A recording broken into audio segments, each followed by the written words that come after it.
a very warm welcome to this BA Community webinar.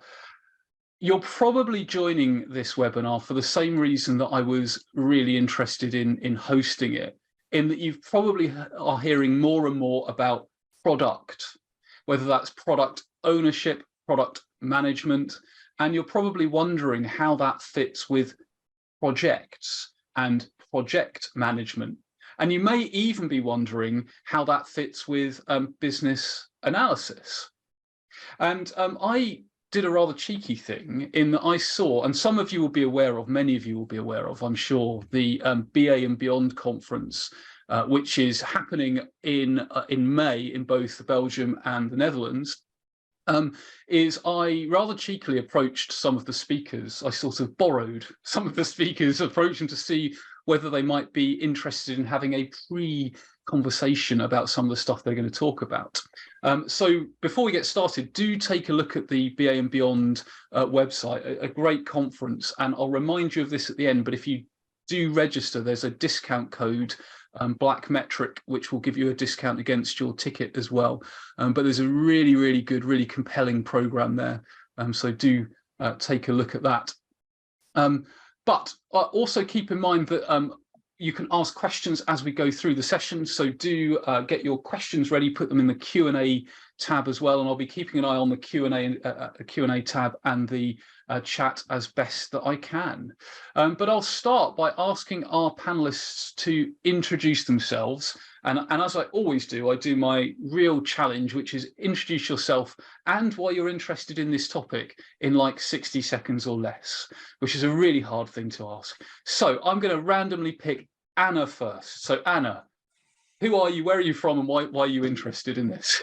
Thank you, Adrian. Hi, everybody. It's nice to be here, and thank you for the invitation. I'm a BA. I used to be a BA, although I changed my role recently in my organization because I started to look into what are the benefits of staying more into organizing our organization towards products rather projects.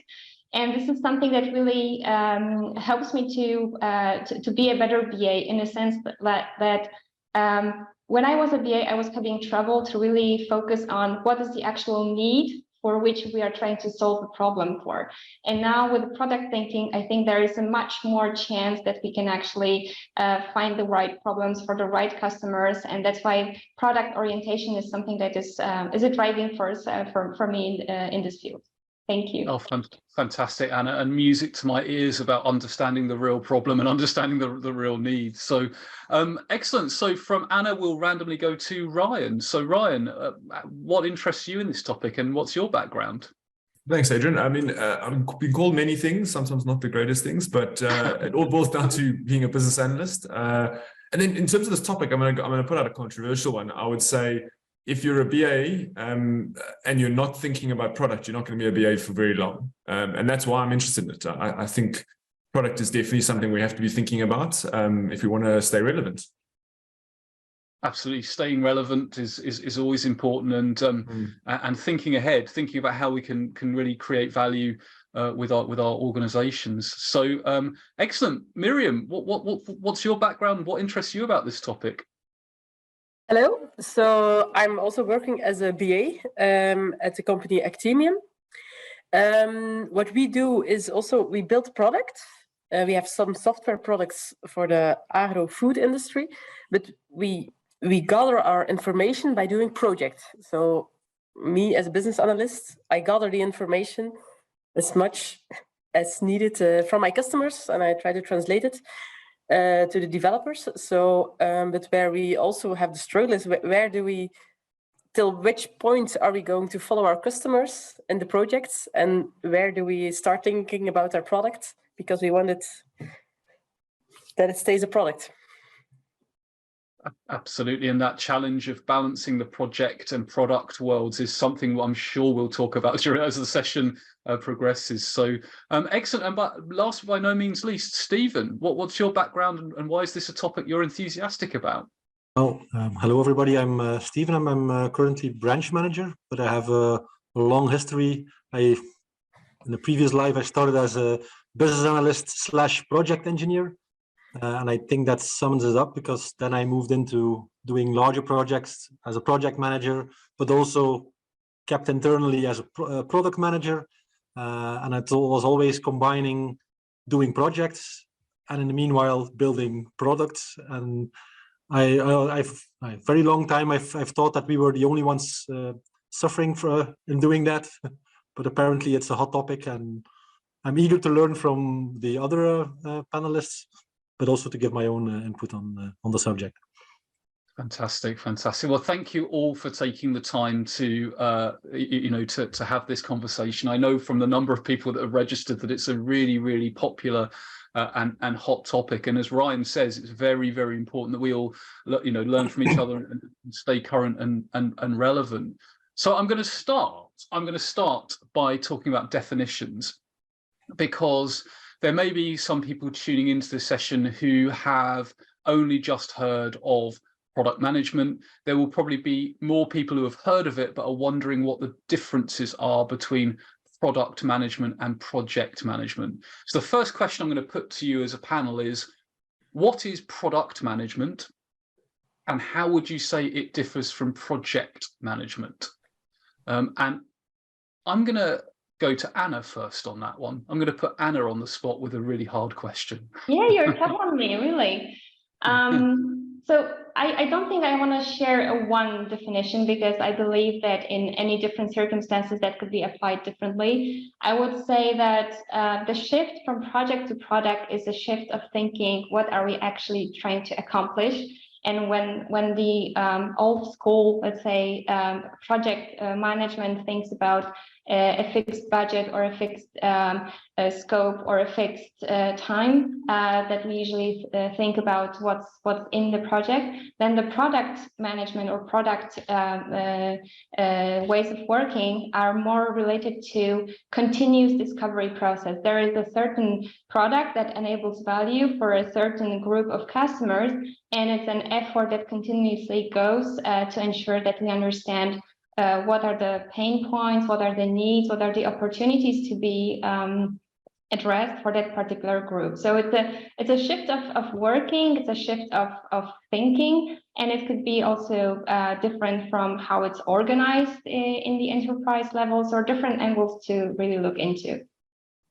That's really interesting, Anna, and that continuous strive to understand the consumer, the beneficiary, and to tweak things sounds very sort of iterative.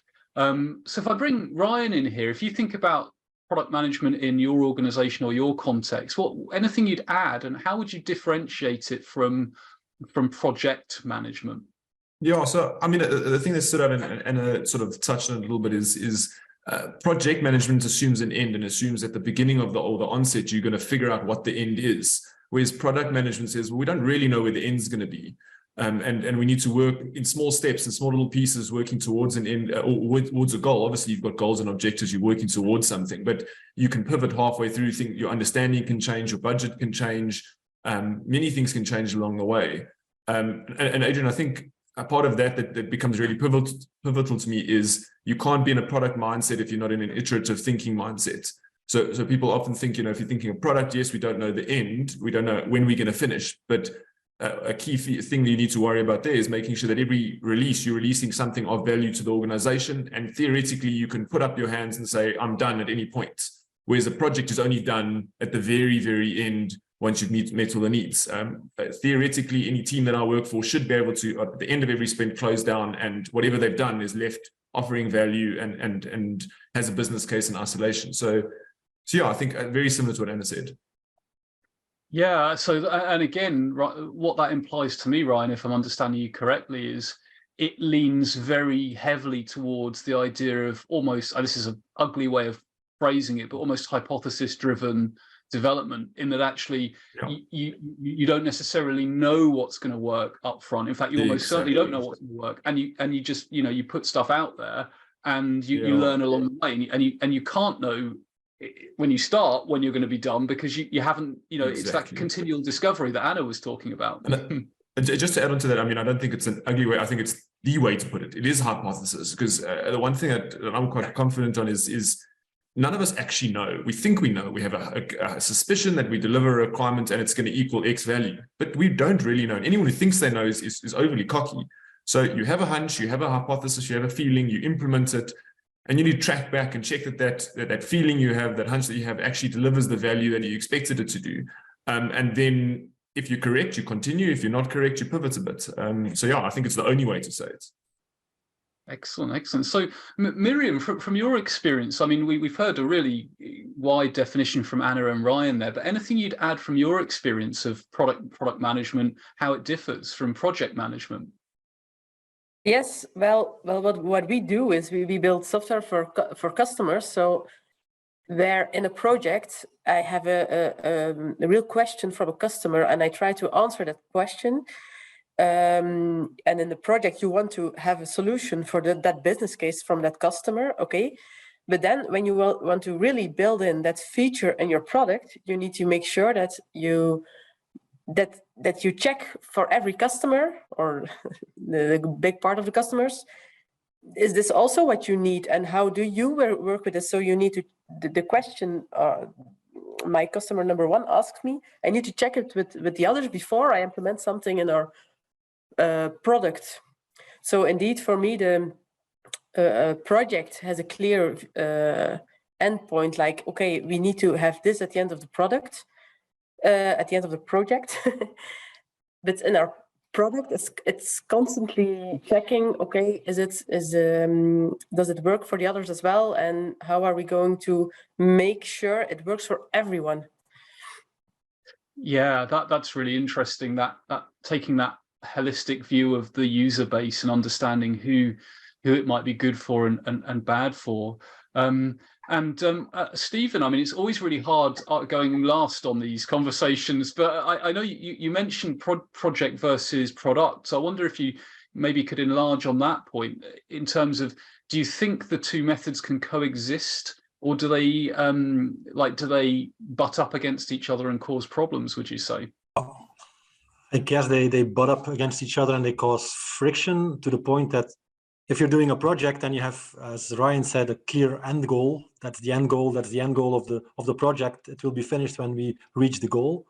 Whereas in a product, you're more in a state of, I have a vision and I will check the questions or the projects that I get from customers. I will check, do they fit my vision? If not, do I adjust my vision by checking others? Or do I keep to my vision and just say no? And I have to find a solution for that project, for that problem outside of my product, maybe. And that's, I think, a project is a lot about saying yes to customers. Okay, yes, we're going to do that. Whereas a product management is more of saying no, that doesn't fit in our product. That's not within the vision of our product. We want to keep it lean and mean, and we have a certain vision for that product, and we want to keep that vision, or we need to adjust the vision, but it's sticking to a plan. That's really interesting, Stephen. I've not heard it expressed that way. And as you were talking, it was really a penny drop moment for me, because I can't remember which management thinker it is, but there's one of the big management thinkers has a quote, and it's something along the lines of, if you're in business, what you say no to says a lot about your business, right? It actually, you need to be able to say no to the clients that aren't profitable, for example.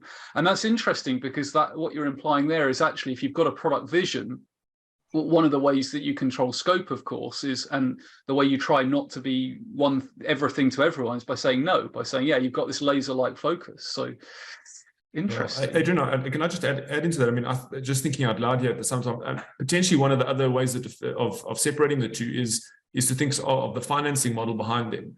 Because in a project, you simply need a business case. I go to someone, and doing X, Y, and Z will bring me X in return. Therefore, there's financial benefit. We'll go ahead and doing it.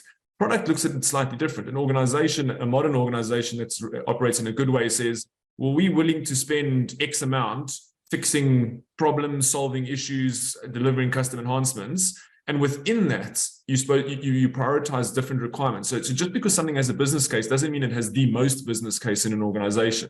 So if you have a set amount, you're saying, well, let's say it's X amount. We have 5 teams that's what they cost to run. We'll operate them and they'll work on a highest priority first, find the biggest opportunities in the organization, deliver those, even though there are other opportunities that might be smaller that in a project sense would get approved.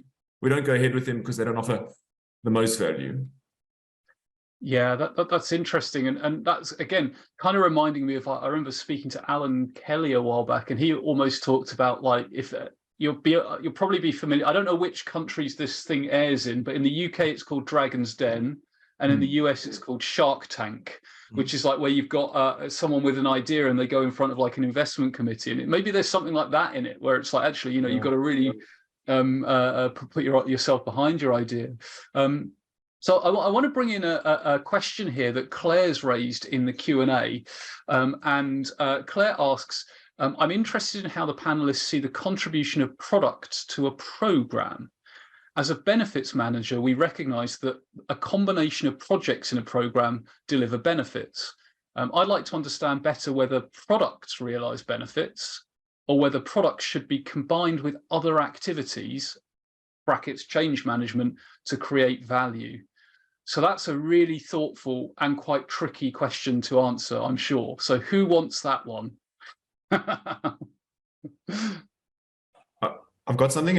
So I think there was multiple questions there. So I'm gonna change the question to what I want to make it about. So the change management one was an easy example there, because with the more product side of when you think of more about a product, you're thinking holistically of a product. Adrian, I mean, you're quite well versed in systems thinking. You're thinking of all the pieces that need to get to deliver.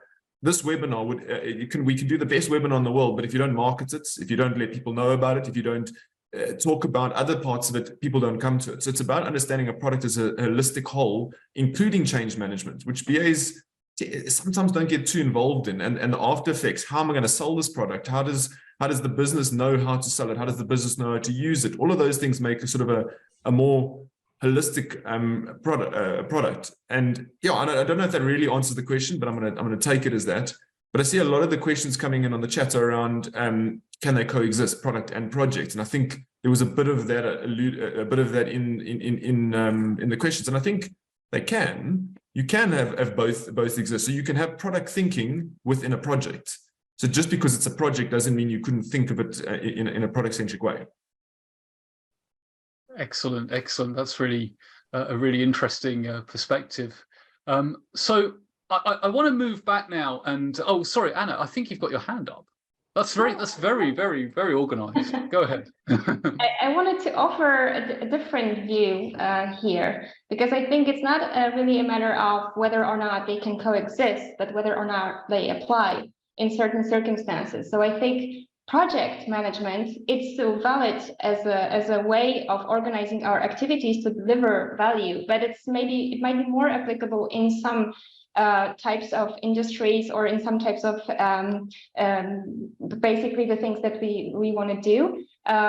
But it means that it's more limited, because in effect we know what we can expect that will be delivered. So the difference between project versus product management here is that in project we manage scope, we manage requirements. In product we manage uncertainty. And I think this is the biggest difference, that we constantly deal with the uncertainty in product management, and we have to proactively mitigate it in various ways, like whether it is based on our assumptions validation, so hypothesis driven development, or whether this is risk mitigation on an active level, whether this is by research with customers.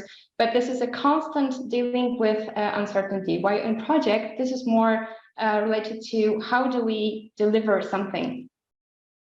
Fantastic. That's a really interesting aspect to it, uncertainty, and maybe sort of paraphrasing and springboarding from that, maybe in product management there's more of an acceptance of uncertainty, whereas in project management you kind of try and mitigate it all out as much. I mean, you can never, like, there's always going to be risk tolerance, but it's a slightly different view.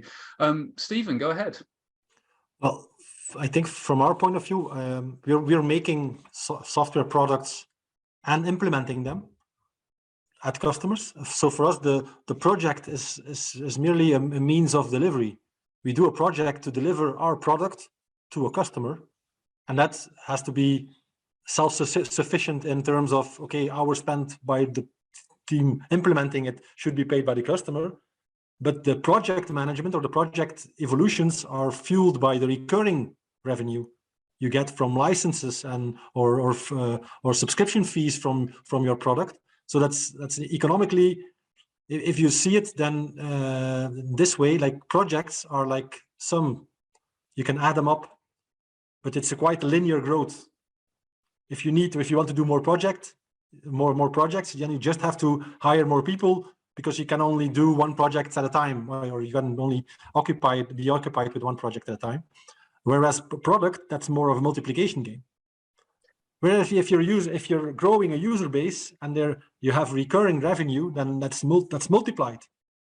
Because if you can have the same development team doing a product for 10 customers, the same development team can probably do it for 100 customers, considering that they have the same requirements. But that's already the case because they're using your product.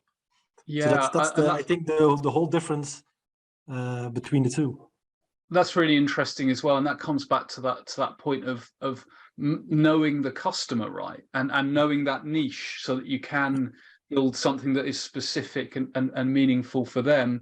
I just want to pick up in one of the Q&A. So David's asked, I think specifically to Anna, about uncertainty.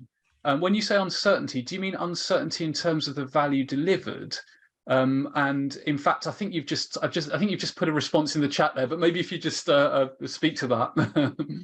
Okay, sure. So I only didn't mean the value delivered, because of course there are ways to validate whether something that we invest our time, our assets into actually delivers this value. We can validate it early on in different ways, like whether, for instance, doing the MVP approach or other ways, like hypothesis and testing. But I'm thinking here that it's more proactive view into managing different uncertainties that come from every angle, like whether it's customer angle, business angle, market angle, different needs, priorities, and constantly monitoring what's new in order to ensure that whatever we were already having in the pipeline is still going to deliver this value.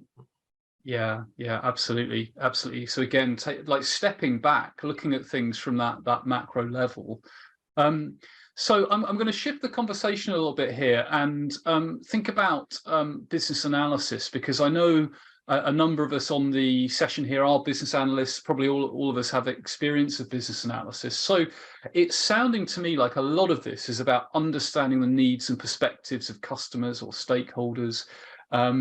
And there's the similarity, of course, with what we do as BAs. So, like, would you say business analysis plays a key part in product management? Is it different? Do they overlap? Myriam, go ahead. Yeah, well, I have a topic on that. Sometimes, as a business analyst, when you have products, it's difficult because you think in terms. You shouldn't make the mistake to think in terms of your product, because it's easy. You know your product. The customers ask, or someone asks something, and you think already in terms of your product. But that's you have to keep in mind. You have to think outside of the product, and you really need to keep doing your business role, your business analyst role, and you need to keep asking the business why they are asking this requirement. And you shouldn't make the mistake of thinking too much in your product at that point.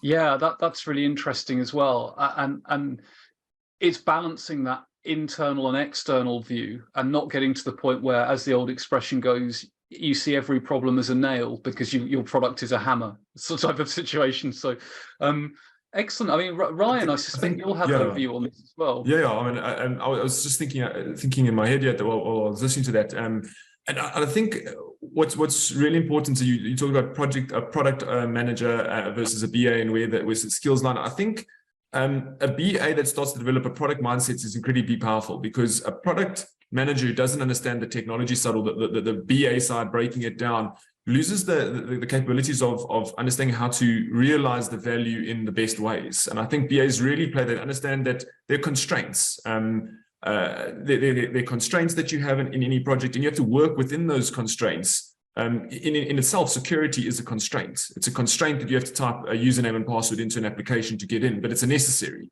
So it's figuring out that, playing that part in the middle that says, how do we bring those constraints that exist from a technology perspective or a business process perspective, and how do we work with them to enable and deliver value? You always get those people that sit there and talk about, you know, they're visionaries and they think, oh, it would be great if we could do this, this, and this. But if this, and this is going to cost you a whole lot of money, and that money doesn't equal the value that's brought in, is it really worth it? So constraints, and Adrian, are specific constraints. Whenever I mention the word, I think of you and your magic presentation where you talked about constraints. And it's true. Constraints are something that we are really, really good at dealing with, figuring out how to get around constraints, figuring out how to work with them and deliver the best solution possible with the least money spent, and making both sides happy. So yeah, thanks, Ryan. And for anyone who is unaware of the magic presentation, I once made the mistake of submitting an abstract to a conference saying I was going to do magic tricks in the presentation, thinking there's no way in the world it would get accepted, and it did. So I had to do magic tricks during a presentation at a business analysis conference, so don't ever do that. So I want to bring in, so there are lots of questions in the chat, and thank you to everyone who's raising questions. And Anita, I'm circling back to something we talked about earlier. Anita asks, I think, a really interesting question, which is, do you think project management still has a place in an uncertain product market? So would Agile and Scrum be the future of project management due to the ability to deal with the uncertain better? I mean, this is a question I think organizations have been wrestling with for a long time. Who wants that one? I mean, that's a hard question. I'm gonna, Myriam, you smiled. I think that means you've got an opinion. So project management, does it have a place in an uncertain product market? Well, I don't necessarily have an opinion, but what I can say is that we struggle with how to combine the Agile Scrum way of developing things with projects and with the product mindset. So yeah, I think Stephen has maybe. Yeah, Stephen, go ahead.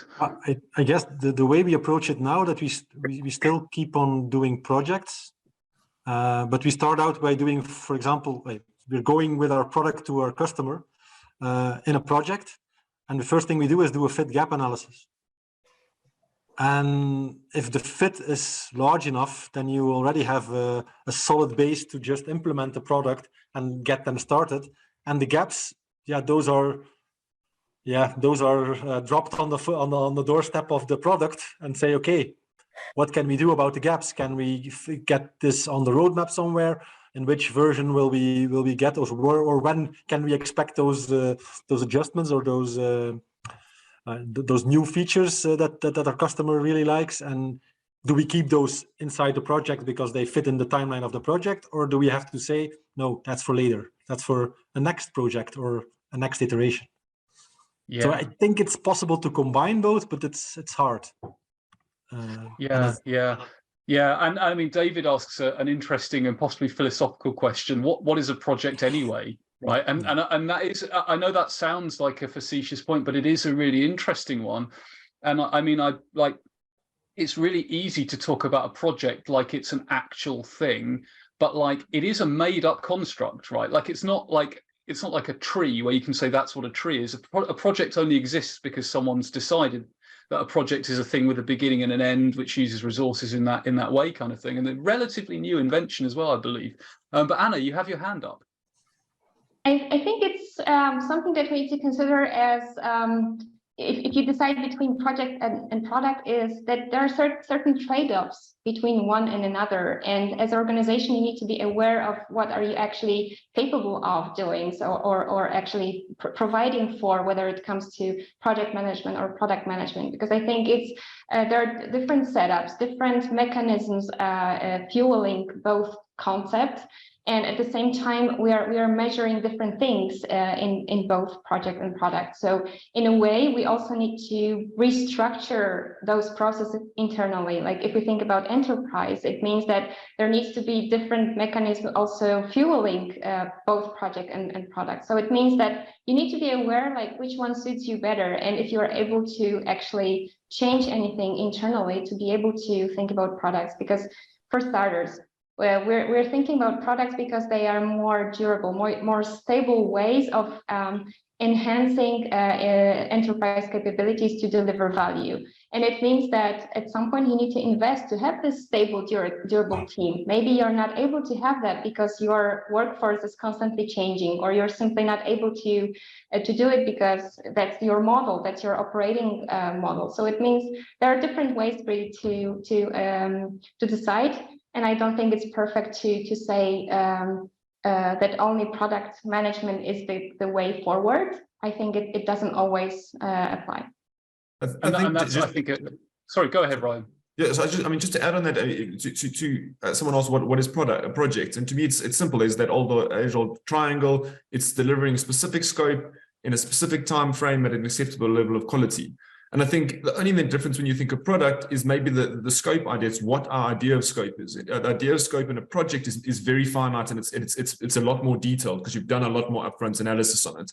Whereas in product, you've got goals and objectives potentially as your scope. You still need scope. You need to know where you're going, what you're building, or what you're intending to try and solve, or what problems you're trying to look at. But maybe it's not fixed into that set thing. And we do both. We run projects with the projects, and within those projects we try to run product-based thinking, and it doesn't always work. And in fact, in many instances it doesn't, because you need, it's more from an organization perspective. They expect more certainty around scope where you don't have that certainty around scope. So they can conflict, but they can run together.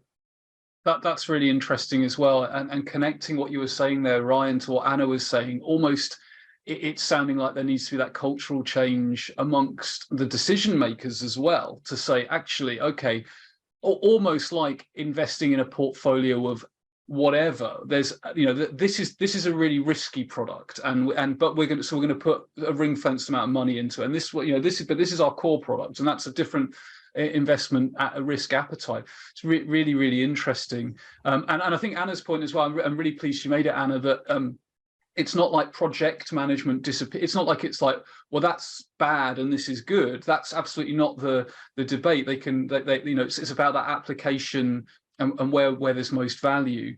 I just want to bring in a question from Samuel in the chat. And Samuel asks, from an architectural point of view, one can use project or portfolio management to manage priorities, dependencies, and constraints between projects that contribute altogether to the overall business transformation. So, for example, with roadmaps. And how would you handle these aspects in a product orientation? So things like dependencies and constraints potentially between different bits of the product or between products. Anyone want that one? We do this daily, so I have a bit of a go. So I don't think it becomes any different. I mean, the teams that I work with, we're running safe. So we've got large scale. We've got a couple hundred teams that are all running and doing things independently. And a lot of the work we do has dependencies, and it's difficult. The dependencies are probably the trickiest thing, because you as an organization have got a plan, and you as one little team have to fit into a bigger organization with the planning. So there are structured approaches like SAFE that help you put structure in so that those conversations can be had. But it becomes very, very difficult. And it's specifically, Adrian, is something you just said now. It's that buy-in from a top management, your execs. It's buy-in from them that they want to go down this approach, that they want to go. If you don't have that buy-in, it doesn't matter what you do. You will not get architectural runways done. You will not get dependencies you won't be able to manage, because for dependencies to be right, I've got to tell the team that I need to have a dependency on, that my item is more important than theirs. How do I vet? I mean, every team wants to deliver their bits, but it's stepping out of my team's perspective and looking at an organizational level and say, okay, what is priority for the organization and what offers value outside of my team? And therefore you need your execs, you need them involved. You have to have them involved and buy in from them. Yeah, absolutely. So part of this is thinking like an exec as well, right? Which is a skill that is important sometimes as a practitioner, isn't it? You have to think like an exec. So excellent. So I want to shift the conversation a little bit now. We'll get to some more. There are so many questions in the chat. We'll get to as many as we can. But I want to just pivot a little bit and talk about skills, because we've talked about a shift towards product thinking. And we've said that actually product thinking, that doesn't mean you have to be like in a whole different environment. You could potentially, introduce elements of it in a small way, and or in a big way, or whatever. So imagine there are people listening right now who are in a project, who may have been for years working in a project environment, and maybe their organization is starting to talk about product now. What skills should they look up and start to refine? So Stephen, what would you say? What key skills would you think people should start to look up?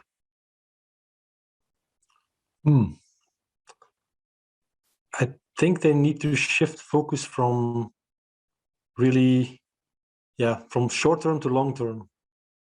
Because when you're in a project, you're thinking very short term, whereas you're thinking in product terms, and you have to widen broaden your sight, I guess, and start looking at things more in a longer term definition.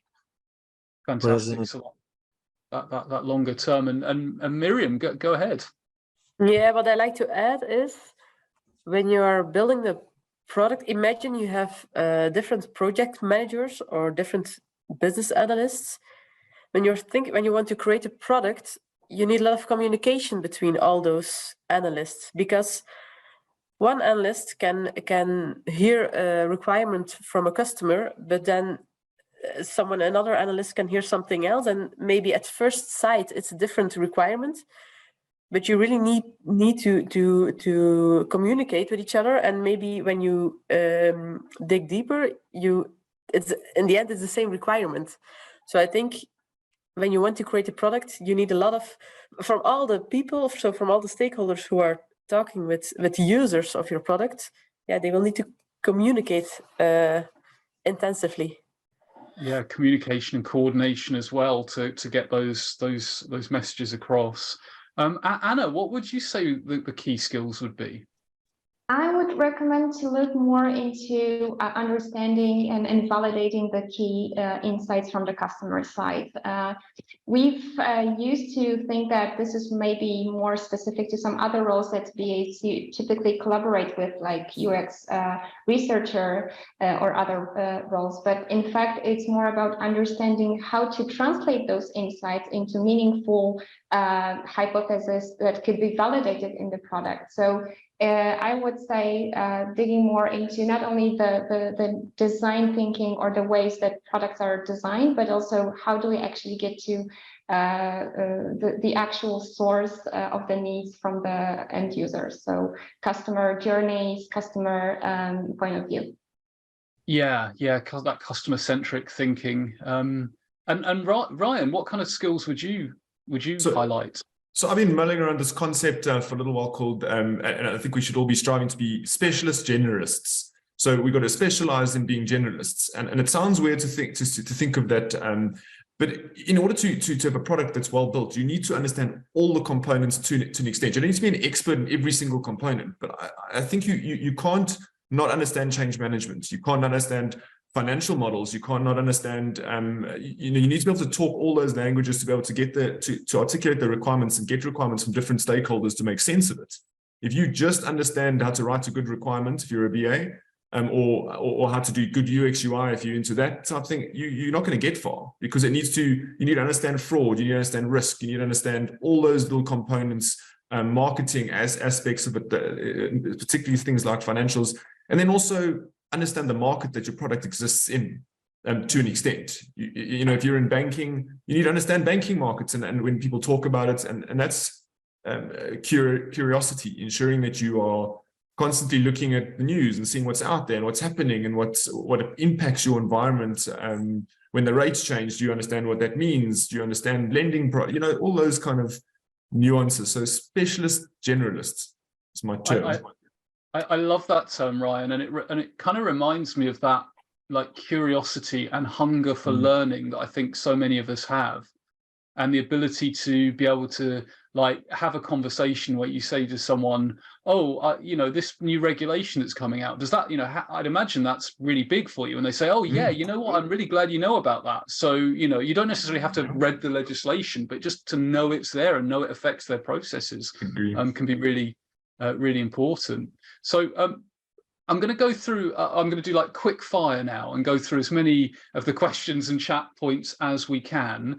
And apologies in advance if I mispronounce anyone's name. It's always hard if it's a name I'm not familiar with, but I'll do my best. So I think Mukti, I think, asks, where can we learn to adapt from project to product thinking? Now, one place, of course, would be the BA and Beyond conference, which is where these folks are presenting. So definitely check that out. And it's available in Belgium, the Netherlands, and indeed online and hybrid. And I'll show you the website at the very end as well. But anyone got any other resources that you would recommend for learning about product? Do you know what? I keep wanting to say project. I've been saying it for so long. Product thinking. So a quick answer to that. I mean, if people are on this call, they're in the right place. So there's a lot of free knowledge out there, and it's just to, instead of sitting there and just you know, reading about it, get involved with things like this, go to sessions, talking about it, get involved as much as you can. But Adrian, I find the biggest thing is the other way around, is contributing. So get in a panel discussion, into debates on LinkedIn, have those conversations with your colleagues, actually participate to the, because it's a growing thing. It's not like there's any particular experts in it. It hasn't been around for hundreds of years. It's been around for a couple of years, the concept. So being part of driving that and going to things like this. Yeah. Talking, having those conversations and learning along the way, right? Because if product management is about learning, then we're all learning with it too. So Boris observes that projects will potentially still be needed for duplicating an existing product, not necessarily in the software development market, but I'm guessing he's probably referring to if you do product development for a piece of hardware or whatever, and then you have a project to duplicate that piece of hardware, which is again another interesting perspective. David says in his organization, a product manager will commission a project manager to deliver a product enhancement. I would have to really sit down and think about that, because the word product and project are too similar. But thank you. That's, again, it's always good to know how these things are happening in different situations. I'd really love that'd be an interesting one to map out. But again, I mean, it's a really good point, and it highlights how different organizations are adapting or adopting product management differently. So I think that's another important thing for us to highlight, is it's not like there's a standard. You know, everyone is exploring along the way as well. Claire says, linked to what Anna just said about organizations being aware of the trade-offs between product and project, it feels like some companies focus on projects because the structure and fixed focus and set time frames, whereas product is more of a long-term investment with constant change. So although it might be a better thing to ensure continuous improvement, it's more difficult to justify. I think that's a really interesting point. And I'd add that I think some organizations, project is very, very well established in the governance of change. And, you know, that it isn't a good or a bad thing. It just is. And so that can be a fact as well. Boris has then gone on to say product approach. This clarifies the previous comment. So build a new plane or design a new plane, a new model, and then once you know what to do, go and do a project to build the new plane. I suppose if you're building Boeing or Airbus, for your customers, that's a way. Anita asks, can you give an example of what a dependency could look like between products? So Ryan, you mentioned that's something you deal with on a daily basis. What might a dependency between products look like? Yeah, so I was actually half typing a response to that. So it depends how your teams are set up. So in certain organizations, assets are what separates them. So there might be, which is not the correct way to do it, but it can happen. And there can be like a database component that is in an asset of its own. So you need to go to them to get a dependency. Or maybe you have in your team, your team's made up of 9 individuals, and there's a need to deliver a feature that requires a specific type of developer or the type of person that can build it, and that skill set doesn't exist in your team, and you need to go to another team to get that skill set. So that's a dependency.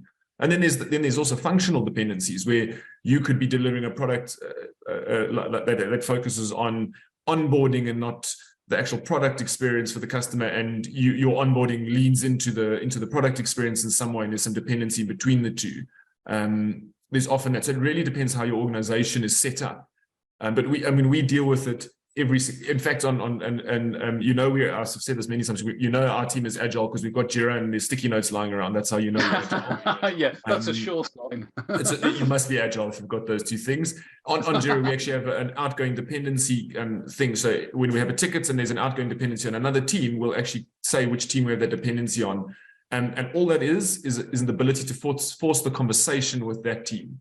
And then you have the conversation, agree to the dependency. Once it's agreed, you can deliver in conjunction to each other. So it really depends how you structure your teams. Yeah, no, so interesting. So it could be some kind of technical dependency. It could be resource contention if someone needs to do something. It could be in terms of an end-to-end journey, which involves multiple components. So Matthew's asked a fantastic question, which is going to be easy for me to say, and it's going to be hard to answer, but I'll ask it, which is, what do the panel think the key impacts to the business analysis role would be when changing from a project to a product delivery approach? We've sort of covered that in terms of skills, but if you were a BA and your organization says, right, we're embracing product thinking now, would the role change? How would it change? Who wants to go first with that one? Is this going to be the first question to have a silent? I'm happy to answer. I just to give. Oh, go ahead. I've got some thoughts on it, and then it's only because it's very relevant to what we're doing. We've done exactly this. We've taken BAs in some of our teams, and we've said let's expose them to the product ownership role, not product management, but product ownership. And it does change the role, but to me, it changes the role into that more holistic thinking of a product versus very segmented. I've got a job to do, and I must do it. And to me, the biggest change I see is that not mandate. It's a perception that's changed, because nothing really changes. Everything sort of stays the same, but it's like a mindset change. Now, people are starting to think, instead of me just getting the answer or some business person says, I want you to build X, it must look like this, it must have a screen here, and you're just going and you're like, okay, write it down and do the UX and maybe clarify a few questions, then you're a lot more involved in understanding why that's being built. You're questioning a lot more. You're very interrogative and going, well, we're building a product here. Please tell me what you want. How do you want it? And then we'll ask you, why do you need it like that? How do you need it like that? Do you think that's a good idea? Shouldn't we look this way? So I think it's just that change in people's minds, because you no longer have business analyst as a title potentially, and you maybe have product owner as a title. It's got the word owner in it, so now all of a sudden it must be better. Just like manager, project manager has the word manager in it. So it's more mindset, but how people feel about the work they do. I don't know if that makes sort of sense. That's what I've seen. Definitely. Yeah. Sorry, I go want ahead, to add Myriam. something. Myriam, go ahead. Sorry.